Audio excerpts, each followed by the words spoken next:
Kekuatan tim voli Indonesia masih belum terbendung.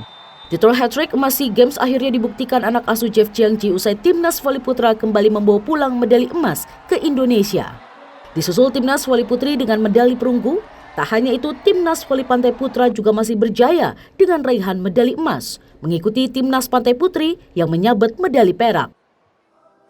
Sebagai bentuk syukur, PP PBVSI mengapresiasi timnas voli indoor dan timnas voli pantai dengan bonus.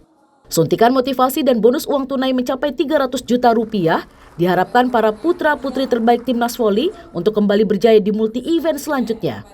Terdekat, Asian Games 2023 Hangzhou, Tiongkok menjadi tantangan timnas voli Indonesia. Tentu kita akan pertahankan ini, ke depan kita bisa berbicara di tingkat ASEAN gitu ya.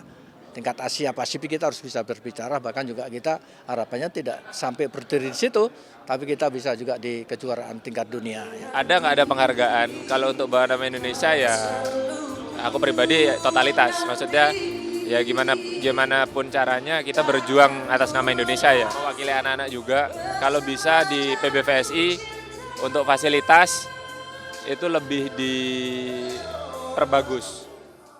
Pada acara penyambutan prestasi timnas voli indoor serta pantai putra dan putri, PP PBVSI juga memperkenalkan pengurus pusat PBVSI masa bakti 2023-2027. Perkenalan PP PBVSI yang kembali dipimpin Imam Sujarwo ini diharapkan dapat lebih mensinergikan para pelatih dan atlet guna mencetak prestasi tinggi tim merah putih.